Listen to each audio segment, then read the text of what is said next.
Subscribe to our YouTube channel and press the bell icon to never miss a video from Fever FM. Fever 104 FM आप सुन रहे हैं या fever 104 FM आप देख रहे हैं। बात यह है कि अगर किताबें पढ़ने का आपको शौक है then this is where you should be. मेरा नाम है स्तुति बुक क्लब में आपका स्वागत है।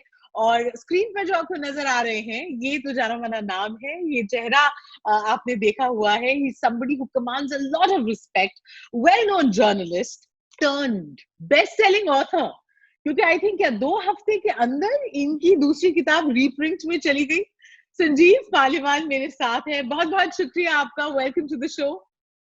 बहुत बहुत शुक्रिया स्तुति, आपने मुझे इनवाइट किया खास तौर पर पिशाच के लिए। मेरे लिए सबसे ज्यादा खुशी की बात ये इनकी दूसरी किताब है जो मैंने अपने हाथ में पकड़ी हुई है।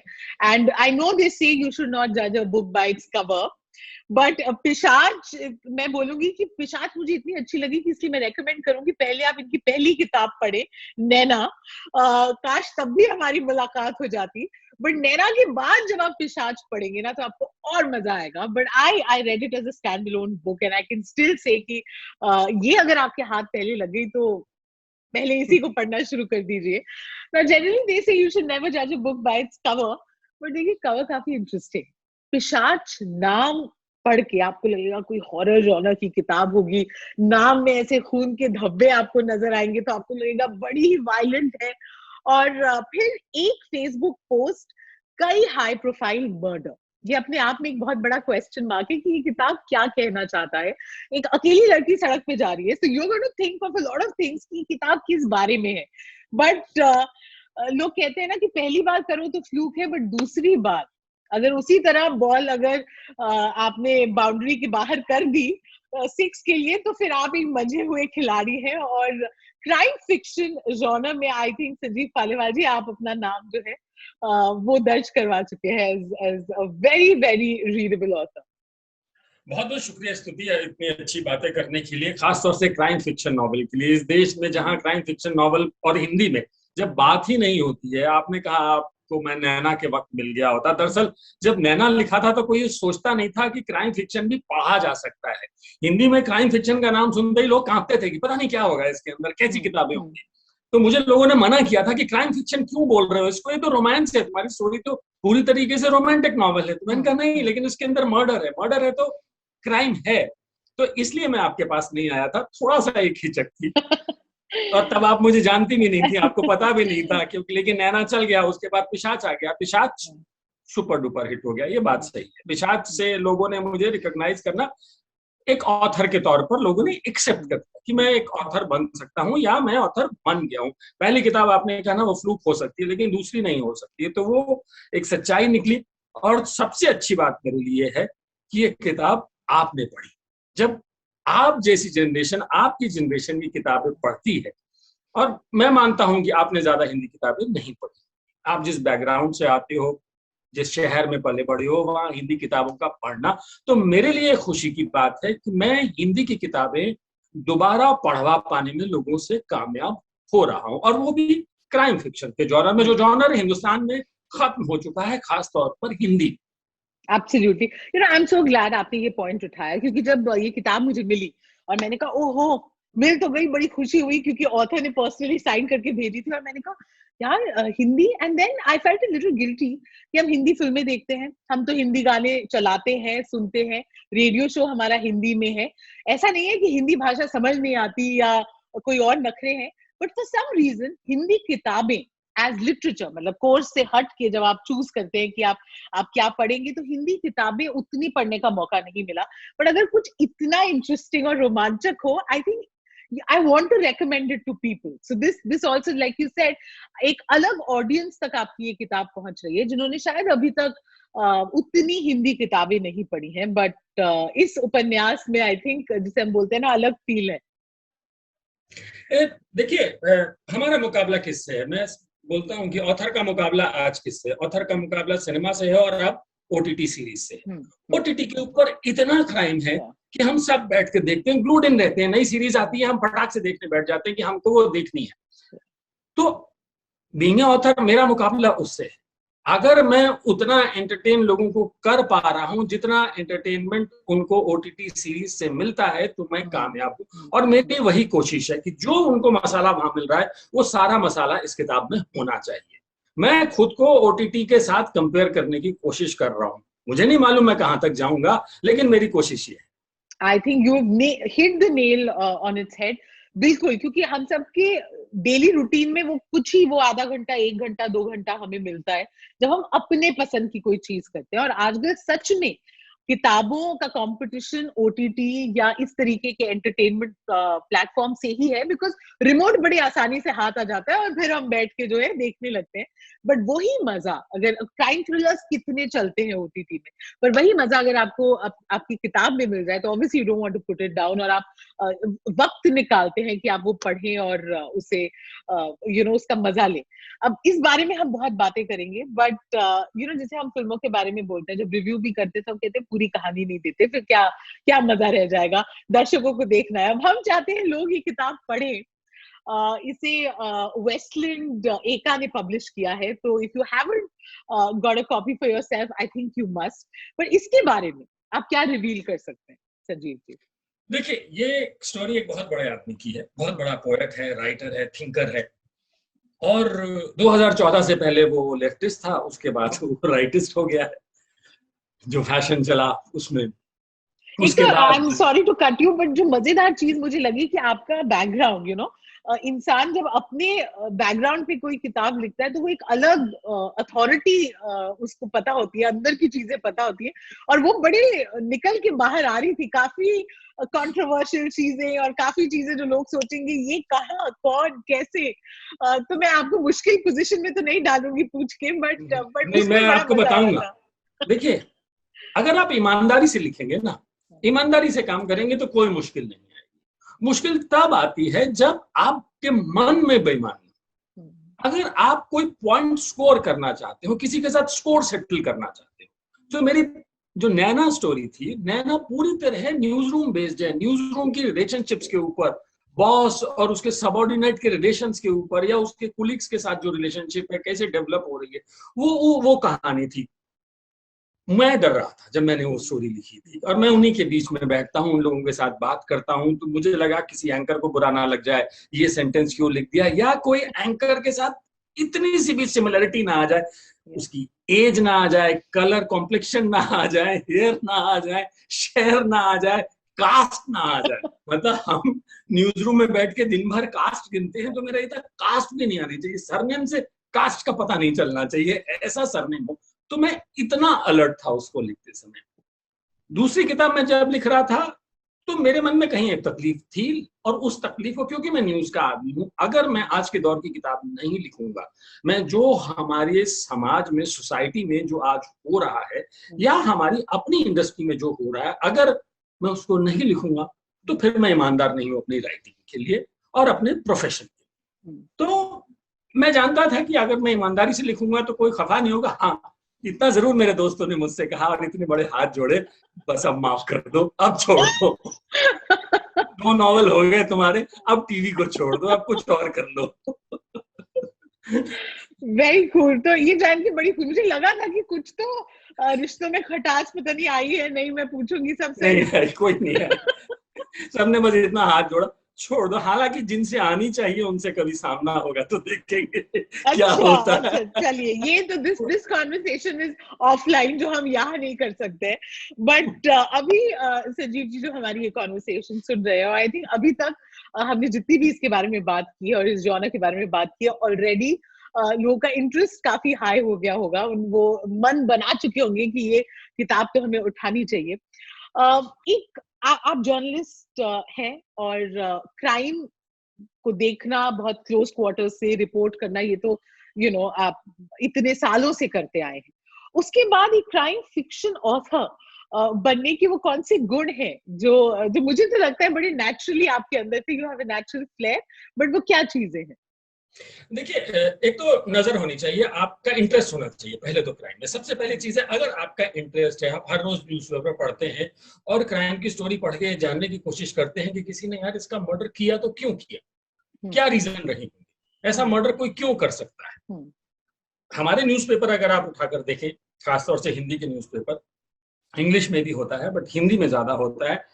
हिंदी में लोकल पेजेस बहुत होते हैं। आप शुरू करेंगे तो 7-8 पेज में लोकल न्यूज होती है, उसमें से 3-4 पेज ऐसे होते हैं जिसमें सिर्फ और सिर्फ क्राइम होता है। वो क्राइम 10 रुपए की चीज से लेके और करोड़ों रुपए की चीज तक वो मर्डर हो सकता है। किसी भी चीज के लिए, आपकी साइकिल के लिए भी मर्डर हो जाएगा, या फ्री में चाट खाने को लेकर भी आपका मर्डर हो सकता है। और ऐसी खबरें लगातार भरी रहती है। तो जब मैं लिख रहा था तो मेरे ख्याल मन में था कि मैं ऐसी क्या चीज लिखूं जो लोगों को इंटरेस्ट करे, क्योंकि मर्डर तो वो रोज देखते रहते हैं। छोट भैया मर्डर तो यहाँ रोज ही होते हैं। अब तो कहीं भी, अब जब अदालत में मर्डर हो जाएगा तो कोई क्या कर सकता है, इतनी बड़ी चीज हमारे यहाँ हो जाती है।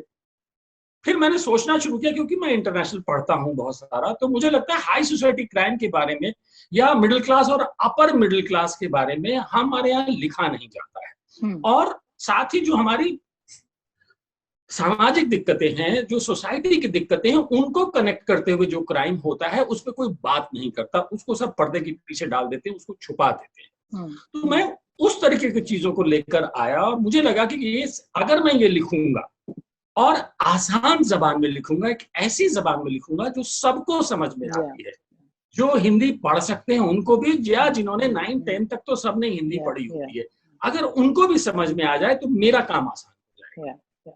उस नजर से मैंने लिखना शुरू किया। तो पहले नैना और पिशाच। पिशाच एक ऐसी कहानी है जो हम सब अपने आस पड़ोस में सुनते हैं, और वो ऐसी कहानी है जिसमें पूरे घर परिवार बर्बाद हो जाती है, जिंदगी बर्बाद हो जाती है, लेकिन उस पर लिखता कोई नहीं है। इसलिए मैंने उसको लिखना शुरू किया और सोचना शुरू किया, रिसर्च करनी शुरू की, मेहनत लगी, लेकिन मुझे लगा मैं लिख सकता हूं, क्योंकि जर्नलिस्ट होने के नाते मेरे पास वो नजर थी कि लोग उसको कैसे छुपाते हैं, कैसे दबाते हैं, क्या क्या हथकंडे अपनाते हैं। तो मेरा जर्नलिस्ट होना बहुत काम आया। और बाकी तो देखिए, क्राइम फिक्शन एक ही तरीके से लिखा जाता है। कोई एक क्राइम होता है, 4-5 सस्पेक्ट होते हैं, उसके हर सस्पेक्ट के ऊपर शक जाता है और आखिर में एक ऐसा इंसान निकल के आता है जिसपे किसी को कोई शक नहीं होता है।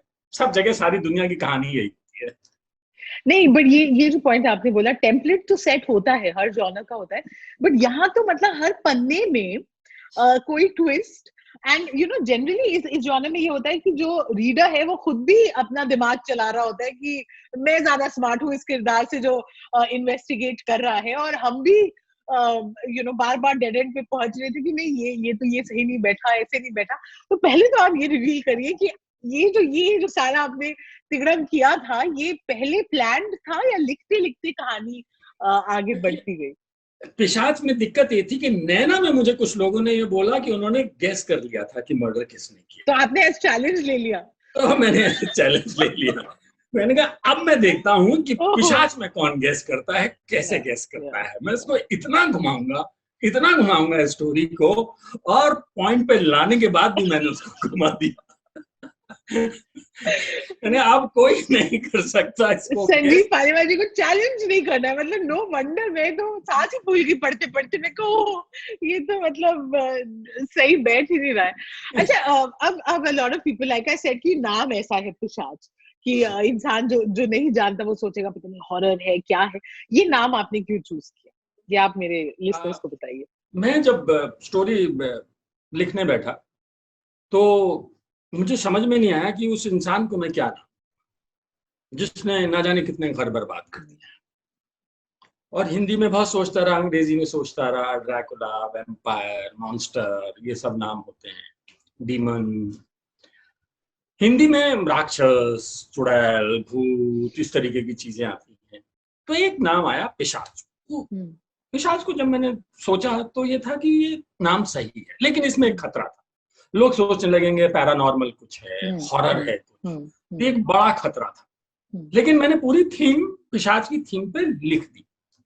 मैं नाम इसका ये नहीं रखना चाहता था। हमारे पब्लिशर ने इंसिस्ट किया कि इसको नाम यही रखो। तो मैंने उनसे कहा कि ठीक है, अगर आप ये इंसिस्ट करेंगे नाम, तो मैं नीचे लिखूंगा एक फेसबुक पोस्ट, कई हाई प्रोफाइल मर्डर।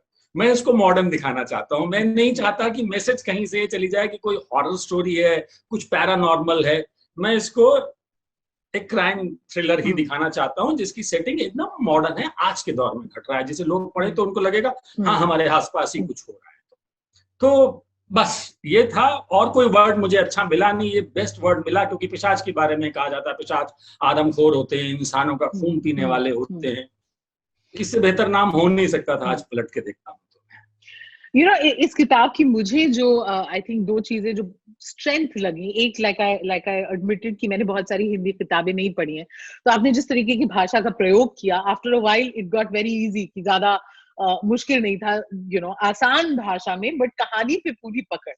और दूसरी चीज जो आपने अभी बोली कि इट्स रिलेटेबल, जिस तरीके से आप फेसबुक या आजकल की दुनिया मीडिया में जो हो रहा है, जो हमारे आजकल के वैल्यूज हैं, या हम कहें लैक ऑफ वैल्यूज कुछ लोग बोलेंगे, बट बहुत हद तक जो समाज की सच्चाई है वो दर्शाया है आपने, चाहे उस पे कोई जैसी भी टिप्पणी करे, but I think that relatability is one of the strongest elements about this book. As an author आपको ऑब्वियसली आप रिफ्लेक्ट करते हैं, आपकी कहानी है, आप एक, जैसे आपने बोला, आपने एज चैलेंज तो ले लिया कि लोग ना पकड़ पाए, जो बड़ा, you know, I think you have succeeded in that, तभी हर कोई आपकी तारीफ कर रहा है। बट इस तरीके से जब आप क्राइम से डील करते हैं as an author, do you have a sense of responsibility कि आप उसे किस तरीके से, बिकॉज इवन किस तरीके की सेंसिटिव भाषा का प्रयोग हो, या यू नो, जिस जो ऑथर की वॉइस है वो किस तरीके से पहुंचे रीडर तक? मैं खुद, क्योंकि ओटीटी सीरीज में जब गालियां होती हैं तो मुझे खुद पसंद नहीं आता, मुझे बिल्कुल पसंद नहीं आता, क्योंकि मैं अपने घर में अगर अपनी बेटी के साथ बैठ के वो सीरीज नहीं देख सकता तो फिर मुझे समझ में नहीं आती है। तो मैं जब लिखने बैठा था, और क्राइम के साथ लोगों की हमेशा से ये दिक्कत ये थी कि हमारे यहाँ जब हिंदी क्राइम छपता था तो उसके कवर पेज के ऊपर इतनी खराब पिक्चर होती थी, उसका फॉन्ट इतना खराब होता था, वो इमेजरी ऐसी होती थी, कोई भी भला इंसान उसको खरीद के अपने घर नहीं ले जा सकता। ये एक परसेप्शन था, और ये एक इमेज हिंदी क्राइम के बारे में बनी हुई थी, इसीलिए हिंदी क्राइम धीरे धीरे आउट हो गया। तो जब मैंने लिखना शुरू किया तो मेरे ऊपर ये रिस्पॉन्सिबिलिटी थी, क्योंकि मैं बाहर का बहुत पढ़ता हूँ, मैं सारी दुनिया के लोगों की किताबें पढ़ता हूँ, और मुझे समझ में आता है कि हमने कितनी गलती की, हिंदुस्तान के लोगों ने अपने क्राइम फिक्शन को भोंडा बना के, खराब बना के, कि एक पूरी पीढ़ी को, जनरेशन को उससे बाहर कर दिया, पढ़ने का सलीका छीन लिया उनसे। तो वो जिम्मेदारी मुझे लगा कि मुझे उठानी चाहिए। मेरी किताब अगर एक बार कोई इंसान पढ़ लेगा तो उसकी सारी गलतफहमियां इस क्राइम से दूर हो जाएंगी। और फिर मैं चाहता था कि मेरे को अपने घर में ये किताब रखते हुए शर्म ना आए, उसको छुपाना ना पड़े। मेरी बेटी उस किताब को पढ़े, 20 साल की बेटी है, जब नैना आई थी वो 18 साल की थी, कि वो उस किताब को पढ़े और उस किताब को पढ़ते हुए वो एंजॉय करे। वो एडल्ट थी, वो मुझे मालूम था कि 18 साल की लड़की आराम से किताब पढ़ सकती है, उसको कोई दिक्कत नहीं है। और उसने उसको पढ़ा और उसको मजा आया, उसने कहा पापा बहुत बढ़िया किताब लिखी, मुझे मजा आ गया। वो हिंदी किताब नहीं पढ़ती है, पिछले 5-7 साल से उसकी हिंदी किताबें सारी छूट चुकी हैं, जब से उसका कॉलेज बंद हुआ है वो सिर्फ इंग्लिश पढ़ती है, लेकिन उसने ये दोनों किताबें पढ़ी और उसको बहुत मजा आया। तो मेरा सेटिस्फेक्शन मुझे उसके रिएक्शन से मिलता है। और ये आधी चीजें जो इसमें लिखता हूँ मैं, बच्चे क्या करते हैं, कैसे इंस्टाग्राम, जेन जी क्या है और जेन नेक्स्ट क्या है, ये सब तो मैं उसी से सीखा हूँ, उसी से मैंने है क्या, ये मुझे नहीं मालूम वो क्या है, लेकिन वो उसके एक्सपीरियंस से मैं जानता हूँ कि वो कैसे ट्रीट करती है, कैसे बातें करती है अपने फ्रेंड से, क्या होता है। तो जिम्मेदारी तो है, मुझे लगता है ऑथर्स के ऊपर ये जिम्मेदारी होती है कि आप किस तरीके से लोगों को कम्युनिकेट करना चाहते हैं, उनको क्या बताना चाहते हैं, और वो रिस्पॉन्सिबिलिटी मैं लेने को तैयार हूँ। राइट।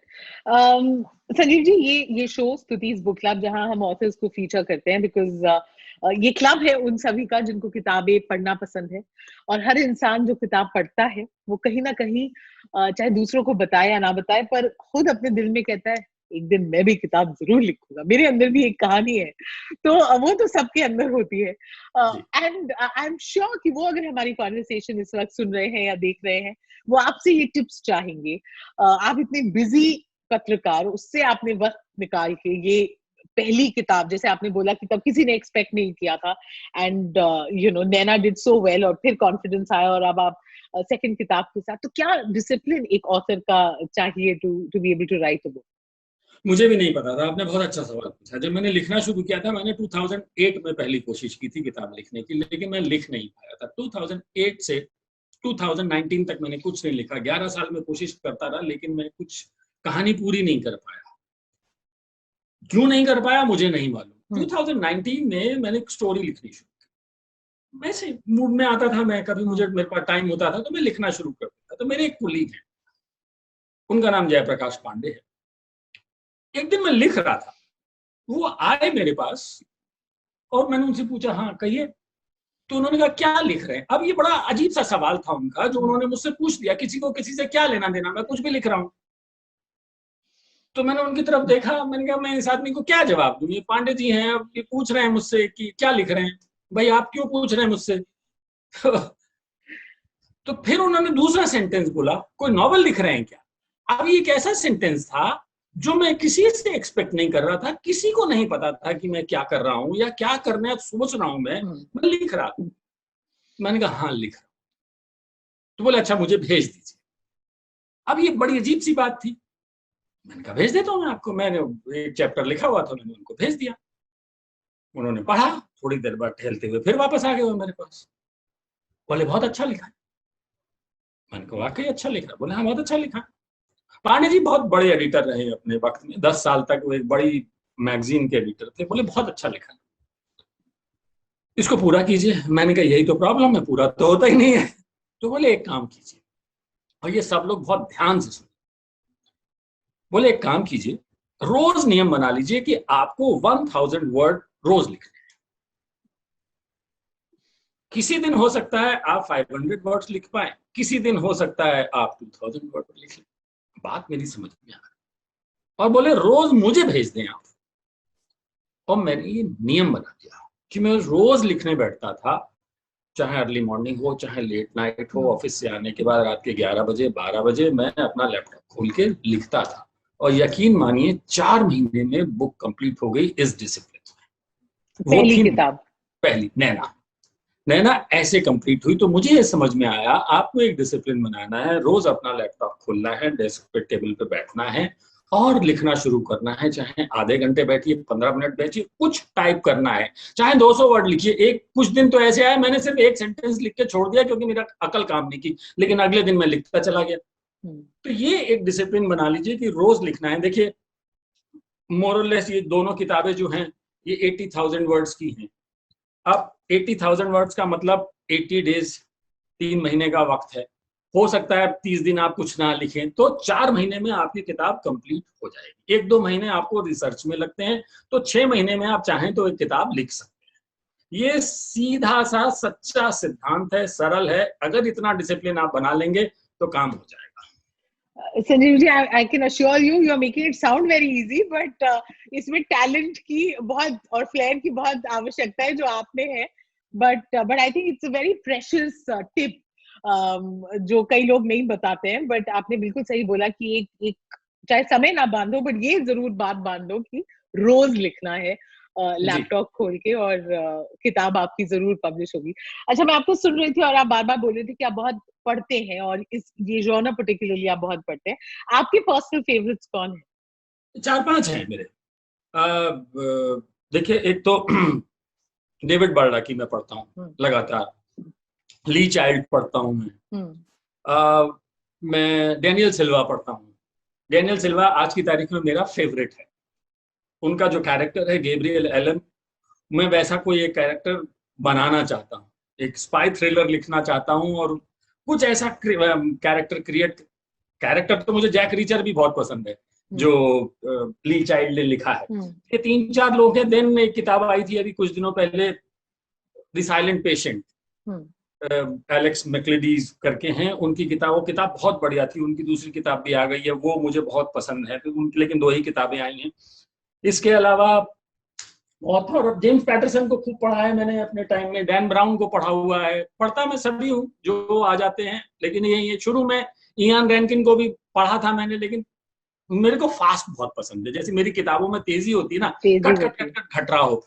ब्रिटिश राइटर्स के साथ है कि थोड़ा स्लो पेस में चलते हैं, वो आराम से चलते हैं, उनकी राइटिंग पे ज्यादा फोकस होता है उसमें। अमेरिकन के साथ फायदा ये है कि धूमधाम तेजी के साथ घटनाएं घट रही होती हैं, तो मेरा स्टाइल भी वही आता है। देन वो नॉर्डिक नॉयर जिसको बोलते हैं हम, जो स्कैंडिनेवियन कंट्रीज का आता है, उसमें भी जॉन एस्बो हैं और तमाम लोग हैं जो नए आते रहते हैं, खोज खोज के पढ़ता रहता हूँ कि क्या है। तो संजीव जी, ये बात सही है कि अच्छा राइटर बनने के लिए यू मस्ट रीड बुक्स? बहुत जरूरी है। पहली शर्त यही है, आप अच्छे राइटर नहीं हो सकते अगर आप पढ़ते नहीं हैं। आप समझेंगे कैसे, जानेंगे कैसे? न्यूज़पेपर आपको पढ़ना पड़ेगा, किताबें आपको पढ़नी पड़ेंगी, टीवी आपको देखना पड़ेगा, और रेडियो पे गाने आपको सुनने पड़ेंगे चलते फिरते। ये बहुत बहुत अच्छी बात बोली आपने। अच्छा, इस किताब में आई थिंक आपने अपना एक इंडिविजुअल स्टाइल बना लिया है, और इतने ट्विस्ट एंड टर्न्स जो आपने पर्सनली वो चैलेंज ले लिया कि किरदारों को भी और किरदारों को पढ़ने वाले सबको मैं घुमाऊंगा। ये ट्विस्ट एंड टर्न्स क्या पहले you had to mentally figure out, आपने या सवाल कैसे? पूछा था, इसका जवाब मैं नहीं दे पाया था उस वक्त। नहीं, पहले नहीं था। दरअसल इस कहानी की शुरुआत इस फेसबुक पोस्ट से हुई थी, जिस पोस्ट का इसमें जिक्र है। मैं ये नॉवेल नहीं लिख रहा था, मैं कुछ और नॉवेल लिख रहा था, कोई और लिख रहा था।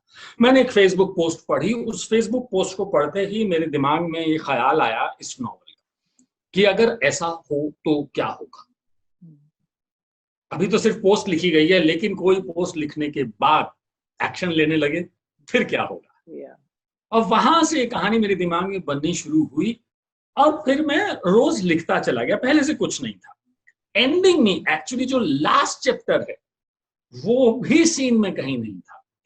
पब्लिशर को मैंने जब पूरी बुक भेज दी, भेजने के 10 दिन बाद अचानक मेरे दिमाग में एक आइडिया आया। मैंने वो लास्ट चैप्टर लिखा और वो उनको भेज दिया कि इसको ऐड कर दीजिए इसमें।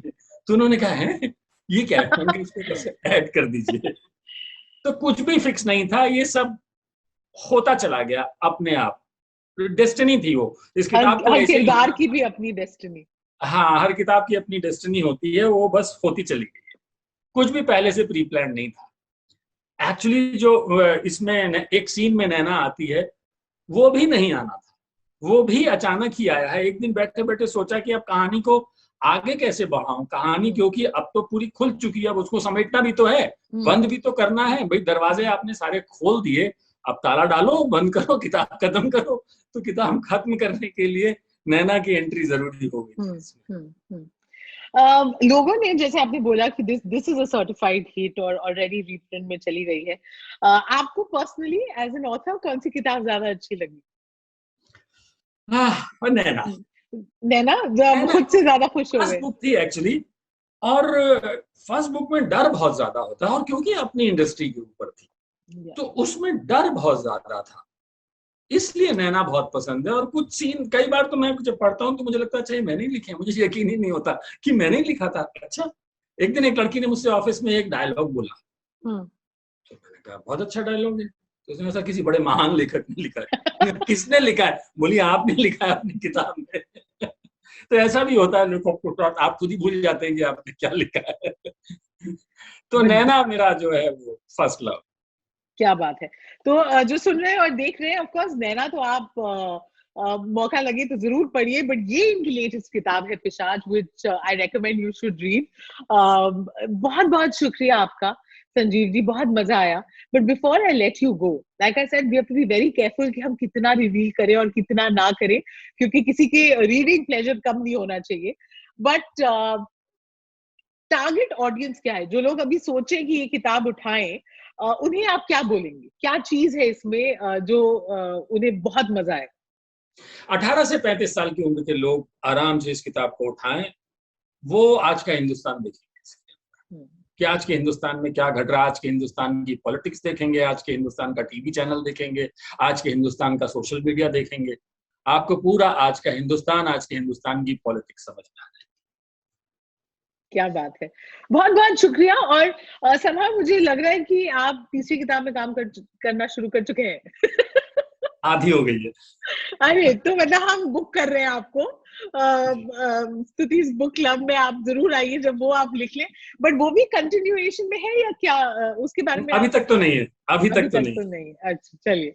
अभी तक मैंने इस बार मैं टीवी में गया ही नहीं, इतना तो बड़े सारे लोग खुश हो जाएंगे ये सुन के। जो डर गए थे। बट न्यूज टेलीविजन वाले सुकून महसूस कर सकते हैं कि तीसरी किताब में अभी तक टीवी नहीं आया। क्या बात है। आई थिंक आपसे बात करके बहुत मजा आया, और आपकी लिखी हुई ये किताब पढ़ के बहुत मजा आया। वेस्टलैंड एका ने पब्लिश की है, एंड ये आप ऑनलाइन ऑर्डर कर सकते हैं या बुक स्टोर में जाके खरीद सकते हैं। और फिर हमें और संजीव पालीवाल जी को जरूर बताइए कि उनकी लिखी हुई ये किताब आपको कैसे लगी। बहुत बहुत शुक्रिया। बहुत बहुत शुक्रिया। Thank you.